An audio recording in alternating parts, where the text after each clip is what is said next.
welcome to South to King's Landing, Explosion Network's up show where we discuss and break down each and every episode of a Game of Thrones or a House of Dragons show and or many spin-offs that may exist into the universe going forward because there's only a couple episodes of this show left.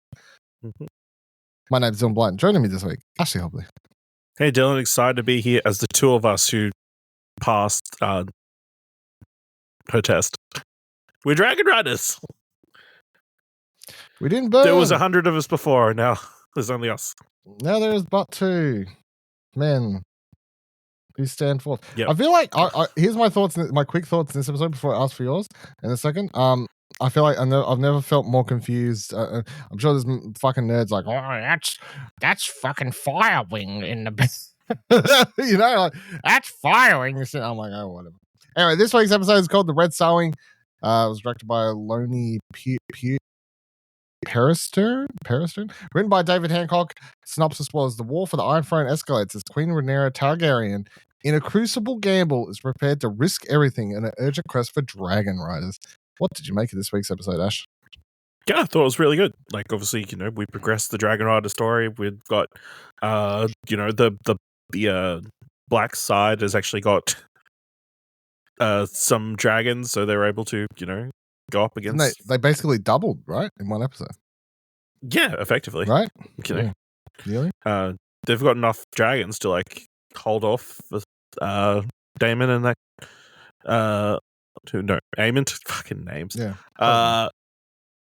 Yeah, I thought it was like a good build throughout the episode.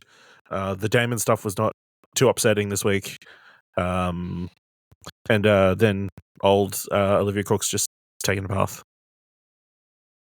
Yeah, whatever. It was good. Half the episode was like, yeah, it was, things happening, whatever. Some little kid puts Damon in his place, which was good shit. But then the back end of the episode, I was like, oh, this is some good shit. Like this dragon shit.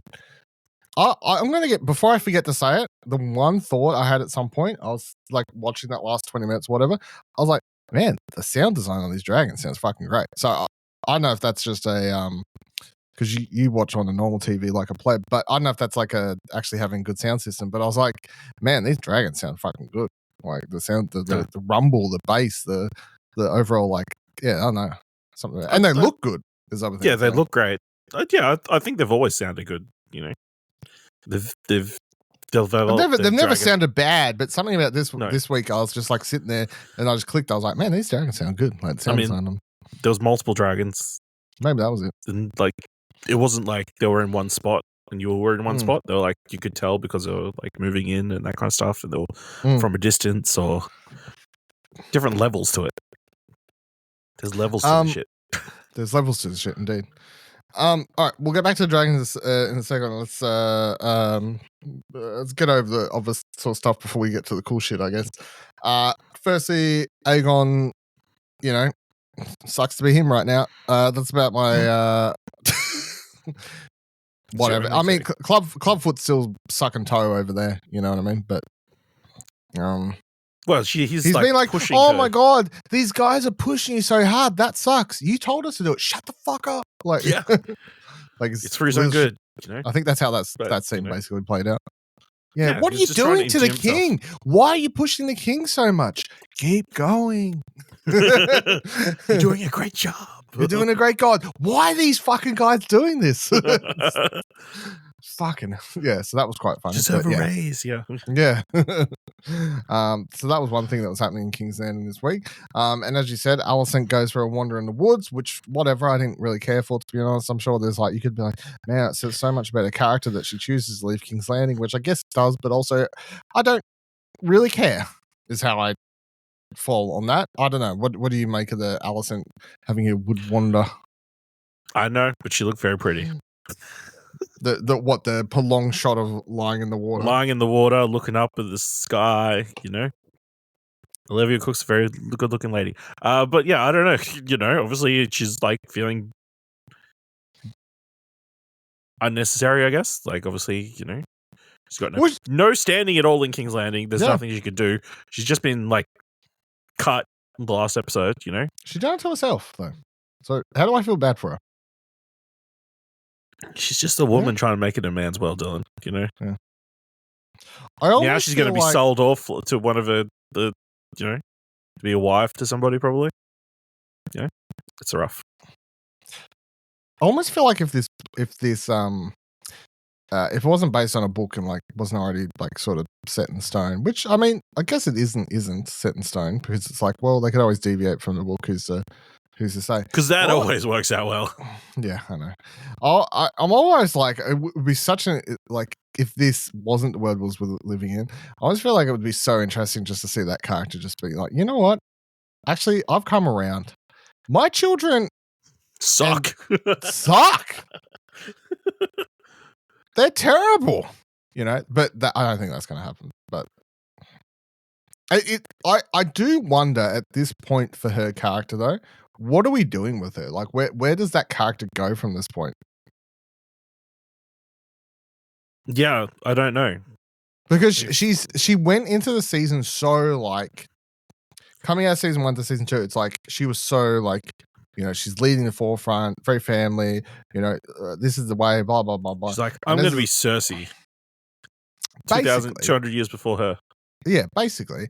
And as the seasons progress, now we've got to the moment where not only do I believe that she believes Rhaenyra in that she's completely misunderstood everything, but she also now knows that her children suck. Her husband's dead. I'm just like, where does this character go at this point? Like, what is the point of this character in this show? Nothing against Olivia Cook, but just from a character point of view, I don't understand where maybe like Cersei, there will be a turning point where everything comes back around for her. I can't imagine what there could possibly be, but maybe. Is this also an element of like, because this series is based on a book, but less of a storybook and more of like a historical book, there's elements of like the character writing where like, especially when it comes to her, it's like the broader strokes of explaining her story may work, but within the confines of this show, we've now reached a stage where it's like, what is she doing? Like, what are we doing? What are we doing as audience members? Well, from what I understand, the book is told from like a I don't know, secondhand kind of like. Well, that's what I mean. Like historical, right? Yeah. Historical. That's right. Yeah. This person did this. This person died. Whatever. Yeah. Well, they all die. We know that. So she might have something to do further down the line, but like it's tricky to do that like in an episodic television show. Yeah. It's like she's not important right now, but she'll come back around in like a season or two. Yeah, but we got to give her 5 minutes because she's one of the leads of the show. Yeah, to remind you. To remind you she's still kicking. So, yeah, is thing. And again, nothing against Olivia Cook. She's fantastic, but I'm just like, I don't understand why your characters... Floating is difficult, Dylan. Sure. Of course, the episodes start... Well, no, hold on. Have I done everything that's not dragon related? I'm trying to remember. Yes? Have I? So I only just finished it. Time's a blur. I've done everything that's Damon. Damon, sorry. Fuck me. Damon, yes, as I said, Damon, kid comes in. He's got his wish. He thinks everything's going to be hunky-dory. They've got a new Lord okay, we're going to be best buddies. You're going to just you're going to be down best to me. Buddies. I already saw a meme on Twitter quickly while I was in the 5 minutes between finishing the episode or 10 minutes between finishing the episode and this. I already saw a meme on Twitter with someone like being like, well, this is this show's version of what was the girl? Whatever her name was, the Stark, right? Or whatever. Not the Stark, but the Northern. And no. You remember that little girl who talks shit and she shows up in the North? Whatever her name was. What's her face? From Last of Us. Yeah, from The Last of Us, yeah. Bella Ramsey. Yeah, Bella Ramsey. Bella Ramsey, but I don't remember the character's name. Anyway, Bella Ramsey's character, people are comparing that kid to, which very different, but I get it. He was quite good, I would say. That moment where he says absolute shit and basically says that Damon's a little piece of shit. And then Damon's like, watch your tongue. And then he walks up to him, right up into his ear and is like, do you want your fucking army or not? Basically implying, if you want your army, shut the fuck up. Which this is the price you have to pay. The price you pay is me. I'm going to talk some shit, and I'm not going to get shot. In fact, you're going to cut that fucking dude's head off. That was pretty good. Yeah. Yeah, it was pretty cool because, you know, it is a moment of Damon kind of having to, you know, submit to somebody, which he is not prone to Not do. used to. Yeah. I enjoyed that as someone who usually hates Damon's scenes in the show.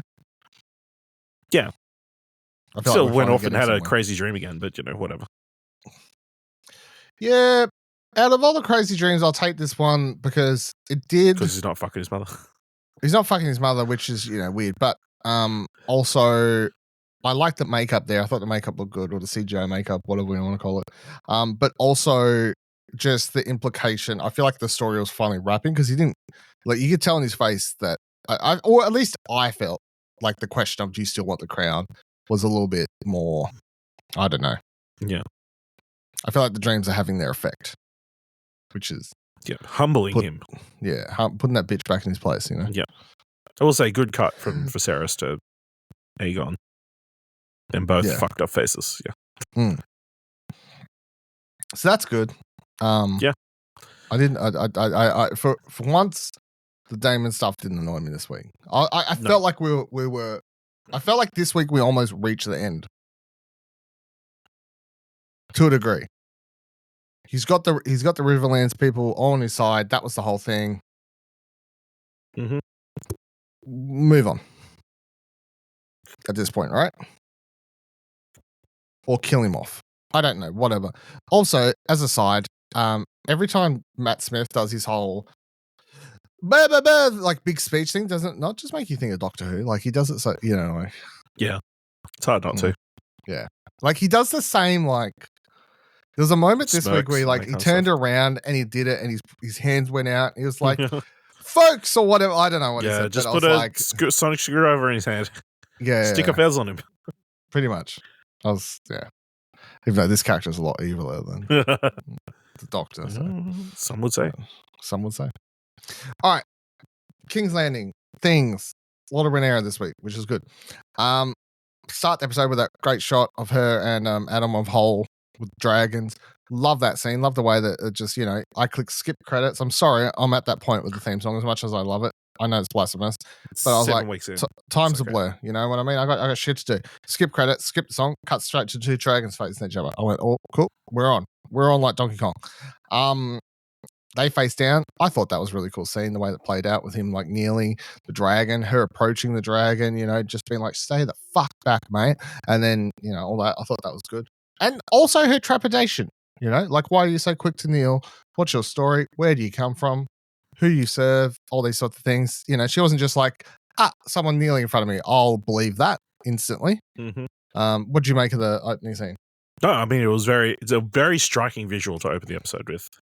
You know, them in sort of like a duel-esque stance on a sand dune in the middle of the ocean. You know, with 2 fucking massive dragons behind them. Yeah, really cool. Obviously, you know, setting it up, and obviously, he didn't really want to divulge a lot about his lineage. You know, which, you know, understandable, I guess. You know. Yeah, there was a moment where he's like, my father is no one. Yeah. Well, I don't know. Like, is it, if he said, would it be bad for him or would it be bad for Corlys? Because everyone knows that the Lords fuck around. And that's what the part I don't understand. Like, at this point, like, Ned Stark, we're well aware, like, it's not hiding that Jon Snow's his bastard. It's like, he's his bastard. Or is that that's just a, because he's so honorable thing? Like, whereas all these other people are just hiding their bastards, but then is it bad for them to know? But everyone knows that, like, Lords fuck around. That's the part that I don't get. Like, if someone turned around and was like, you had a child out of birth, how dare you? It's like, well, yeah, they all, like, all these people fuck around. I don't understand how that's so shocking. Or is it because he's fucking, or is it because he's trying to be like, my dad's a Lord and also I'm claiming the dragon. Fuck yous. You know, like, I don't know. But I don't quite get the problem there. But I thought that was good. Obviously, we get the other scene following that where Corlys comes in and Adam of Hull, which I assume Hull's like a bastard thing, you know, like so and so of Hull, so and so of Hull, like Snow or something, right? I feel like surely that has to be a thing. Yeah. he comes in, says the thing. I want to be relieved. He says, "Yep." And then I thought that was a good moment, like as close to a father-son moment as you could get, where he says, "Good job," and then walks out. Yeah. Like I thought that was kind of cool, like the best he's ever going to get from his father, I guess. What did you also make of all the? I'm going to combine two things, which is what did you make of all the people on Rhaenyra's council being so upset about the bastards like going for the dragons and stuff, and then also the I don't know what they're called, but like the dragon keepers at the end of the episode just being like, "This is blasphemous. We're fucking out of here." Well, I mean, I feel like the people on the council and Rhaenyra to an extent, like when she's talking to Masira about it, like they believed the noble folk are a better class of people, so they're more deserving of the honor of being a dragon rider. It's as simple as that, right? Like, it's just elitism, kind of bearing its fangs. I feel like the dragon keep. The thing I don't get right, it's like, yes, it's elitism, but it's also not like any random jumps on a dragon. There's still that element of like they're chosen, right? So, like, if they're chosen by that dragon, shouldn't you give them? Also, as Rhaenyra says, like, there's a pledge there's a element of trust amongst noble people because they know each other and they're closely tied and everybody knows them. So. Which is why I liked what Masira says about, but your cousins, your brother, or grandsons, or whatever they your are, literal brothers fucked you over. Fucked you over. So really, do we care about that? And she's like, "Good point. Good point. Let's make out again." Crazy side note. Crazy that they've apparently that was like a thing they just decided on. Most disliked episode of the season. That's true. Yeah, which is really weird because people usually downvote like gay, and by gay I mean dude on dude stuff because people are homophobic. But usually the people who are homophobic are also like lesbians, yeah. Like so. I found it very confusing. But anyway. Yeah, I know. Yeah, I think the Dragon Keepers are like they just saw a dude get burnt alive. Like you're going to bring in 100 people. It's not like the dragon's just going to go and pick which person they want. They're burning alive everybody else. They're going to burn alive a lot of people, which I get. How do you feel about that? Because I'm going to say right now that in a world of, war, in this time frame, in this world, fantasy setting and stuff, I think her choosing to make that choice and willing to lose a few randoms to potentially win the war, I'm okay with. I don't think that makes her a bad person. In this fantasy setting. I think maybe she heard the story of what old mate at the start of the episode, how he got discovered, and he's like, maybe I just put all these people in a room and the dragon will come up and sniff out the person they want. Yeah, because I honestly feel like that whole like just put them all into a room and two, but one comes out on top. I don't feel mean, it's also dumb because what was to stop the first dragon killing the person the second dragon wanted? Yeah, I don't know. Nothing. Nothing. It's just, but it's chosen, it's the will of the gods. Yeah, it's the will of the gods. Will of the gods. I don't think it's a problem. I don't think it, I never in any of that saw Rhaenyra turning like ultra, I personally don't see any sort of non-care factor for people and whatever. Like, yes, she's making a choice to, like, some people are going to die, but I think we're at the point now where she has joined the fight finally and understands that yes, some people are going to need to die if she's going to win, right? That's where we're at.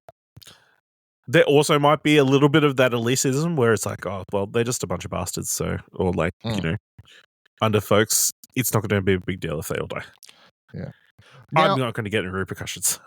On that, Jacaerys, who would be a bastard, right? His whole scene and stuff like that, because that's the other part when at first she said what she said to Masira, I was like, yeah, but your son, who I know you've like tricked everyone into quote unquote believing, would be a bastard in other worlds. So I thought it was going to be ridiculous if she was like, yeah, the bastards of the world are terrible people. But like, I get what he's saying, but also chill out, dude. Yeah, I was angry to start with. I was like, what the fuck is with your attitude right now, mate? Yeah. We're in the middle of a war. We need as many dragons as we get, or whatever. It was your idea at first. Kind of, yeah. Yeah. You kind of birthed the idea and it's kind of expanded out from here. But, as I feel like he made a solid argument that like I get it. You get it. Like this was the one thing that kind of made me feel like I actually was a royal and of your lineage. Yeah. And now you're just going to hand it to anybody who has a little bit of Targaryen blood. It proved I am like worthy, sort of thing. Yeah. But if you're going to chuck random people onto dragons, then it proves nothing. But I would argue the point is it's not random people. It's like, yes, they've all got some level of blood, and also 1 out of 100 people in a room or whatever got the dragon. 2. Yeah. Well, 2, but the one dragon. Yeah, that particular dragon, yeah. So, yeah, I mean, it was good, but I did dislike his argument straight away, and it was like, not a great look to start off with, yeah. So, yeah. All right, so yeah. So we called it, right? Yeah, we called it basically. So I don't know the dragon names. Who cares? I know that whatever. We're not that sort of show. Here we go. You got Vermithor is I guess the bronze one that the biggest everybody? One. That's the main one. The one that is like can take on whatever Damon. He's pretty big. Mates. Yeah, Aemon's dragon. Yeah, he's a big boy. Yeah. And what's the other one was Silverwing. No. Who's the third one then? What do you mean? Who's the one that Sea Smoke at the start? No, the third one. Yeah, that's Silverwing. Okay, well, what's the story of that dragon? Where's that dragon coming? Because it looked like it'd been sleeping for 10 years at the back of that cave. It could have been. Okay. Because that was the one that confused me. I was like, yes, start of the episode. I know this dragon. We saw this in the thing. He picked this dude because he looks similar to his last owner. Cool, whatever. Yeah. Old mate, whatever. What was the first dragon you said? The main one? Veremoth. Veremoth picks the dude who like crafts weapons and shit because he's honorable yet a tough motherfucker, right? All right, makes sense. Cool, go with him. Now, Ulf getting picked by whatever this random dragon is, I don't know, but I found that whole scene very funny because the dragon pushes him over 3 times and goes, you know what? Fuck it. Like, that's how I took it. He pushed him over 3 times and went, you know what? Yeah. You'll fucking do. This is what I want. Do you want to go for a ride over King's Landing just to fuck with him? Come on. Like, what is going on? But it was pretty funny. And that shot of him on it being like, woo! I was like, okay. Did he step on an egg? Well, I thought he stepped on an egg, but it looked like the eggs was fine. And it was like the casing around the eggs, if that makes sense. Like the part that potentially was cooking the eggs. I don't know. But the eggs are fine, I believe. Yes. Cool. But that whole scene was very funny to me. Yeah, Ulf was great. Ulf was my new favorite character. I even know him by name now. Like after this episode, instead of the guy with the I got the tough motherfucker who got the big dragon. Cool story for you, dude. I got Ulf over here riding on the dragon over King's Landing, just giving fingers to everyone, which is great. It's my new favorite character in the show. What I loved was obviously the message went out like at the midway through the episode about him trying to find, Rhaenyra trying to find, which bastards. In another world, really side tangent for this. I'm watching that. Also, I've been drinking since I got home, so this may be part of my problem and also my attitude to watching this. But also, I'm watching that scene play out, and I was like, man, you could just cut this to remember King Arthur, the soundtrack from the Guy Ritchie one.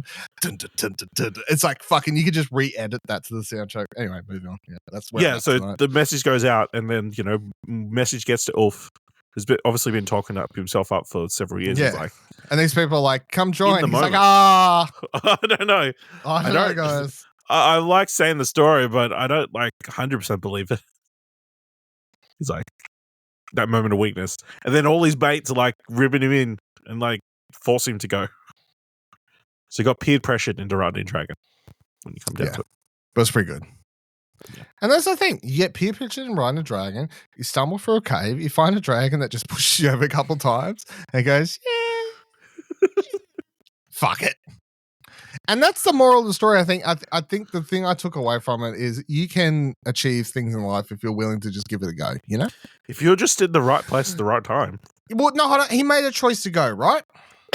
Let's not take everything away from Ulf as the best character in the show. He could have chosen to, oh no, I slept in. Yes. And missed his boat. But he got up, he got on a boat, he got there, he was like, you know. I should point out, whipped off the King's Landing is still locked down, so they all got smuggled out. All these 100 people. Yeah, pretty shit guards there, but anyway. Yeah, but they probably got some vegetables last week too. So Ulf, best character of the show. New favorite character. Okay. Just want to say, but yeah, that was great. And also, I just love the shot at the end of the episode when obviously seeing the dragon fly over, which I don't know if obviously, like, he's not leading the dragon at this point. He hasn't learned shit. Like, the dragon is just like, I've been sleeping for 50 years. You know what I want to do? Let's just go for a ride over that city. Let's go for a joyride. Yeah. Yeah, let's go for a joyride, which, fair enough. And also, in my quick 10-minute Twitter scroll, I saw people complain. They're like, man, I didn't realize they'd been that close. It's like, yes, like Dragon's Keep and King's Landing have always, if you watch opening credits, which I skipped this week, been that close, but also like that close in motherfuckers flying on dragons is a lot closer than on a horseback, right? Yeah. Didn't they watch the final season of Game of Thrones? It's crazy. I don't know, people. Anyway, I like how Damon jumps on his dragon, which shout out to Ewan Mitchell, who does a fantastic leap onto that horse in that sequence, by the way, as a side note. He just jumps on and goes for it. No stunt double. Like that was a clean cut. With an eye patch on. With an eye patch on. Really good. So he jumps on, he goes for it, races off, grabs on his dragon, gets out there. I loved him just bitching out, like chasing that dragon down and just, you know, speaking Valerian and just being like, oh, retreat. And then Rhaenyra coming out and that slight smile of, yeah, bitch, guess who's got all the dragons now, motherfucker? That was some good shit. 10 points for the ending of this week's episode, I think. That's pretty good. Yeah. Her standing there with the multiple. I think it may be stated like a couple of seconds too long. They could have cut it a little bit short. Nah, I think they'll get it a little bit too long. I liked it. Yeah. I took it in. I was like, yeah, hell yeah. Fuck them up, girl. Yes, queen. You know what I mean? Yes. Anything else from this week's episode? I mean, the other storyline is that old Lena and the kids. Is it Lena? I can't remember. Yeah, she runs off. She runs. She like abandons. Yeah, she's going. She abandons Rhaenyra's kids. Yeah, which fair. And runs off and trying to find a wild dragon. I completely forgot about that amongst everything, which is because it was like a 2-minute scene just squeezed into the rest of everything else happening in this episode. But yeah, so she runs off to presumably find her big dragon, which would give. Look, I'm going to say something. At this point, if she finds her dragon and whatever else, I don't know how they don't just insta win. Because they're stubborn. I understand Aemon has a big dragon. Well, Deathwish too. But like, I don't know. Like, they got a lot of dragons after this. We went from being like, man, we have no dragons to we got all the dragons. So, I mean, it's a fucking big dragon, so I mean, it is a big dragon. That's true. But I mean, they got another big dragon now. Is the thing. So, anyway, all right, that'll do it for this week's episode of South of King's Landing. Of course, there's only one episode left, right? One episode left. Next week's the season finale. Yeah, it's crazy. Time flies. Is next week going to be a massive battle episode? Do you reckon? Are we going to finally they're going to have the confrontation over at the parent hall? So I'm presuming that's what's going to happen. I haven't watched the trailer yet. I haven't watched the trailer either. Let's see who the director is, and then see if that says who. Well, it's Geeta Vasant Patel. And what have they done? Let's see. They did the Burning Mill season finale of season 1. They did episode 8 and third episode. Okay. I'm going to assume something's going to. Like, it'd be like, I know I don't. Game of Thrones had that thing where it's like the penultimate episode was the action episode, and the finale was like the epilogue to set things up for the next season. But I'm going to say this isn't Game of Thrones, and we get something. We get a showdown. Yeah, I mean it's hard to say because last year's was like the weird, two-parter. Like, yes, where one was the Green Council like being set up in the after Viserys died, and then the final episode was more about the Blacks kind of like reacting to that news of being screwed over, which was more of a typical Game of Thrones wrap up. But this week we've just got a bunch of dragons joining the fight, and I think it would be very weird to kill off any of those characters straight away. But I mean, I don't know, it's it's the world of the Game of Thrones and stuff. So who's to say, really? Who's to say? As long as it survives, right? That's right. As long as it all survives, I'm in for season 3, which by all accounts will be about 2 years away by the time we finish watching this. So sucks to be us. All right, that'll do it for this week's episode of South of King's Landing. Of course, join us next week for the season finale, where we'll be breaking down and discussing that episode, which will be a good time. Check out Explosion Network for all the other great things happening in the world of movies, TV, and other things that are discussed on that website. And follow us on Twitter, explosionnetwork.com/Twitter. Talk to us on explosionnetwork.com/Discord. And if you want to support this show and you've enjoyed us discussing House of the Dragon each week, explosionnetwork.com/support takes you to our Ko-fi page where you can donate as little as $1 to help support the show. Until next week, the council is over.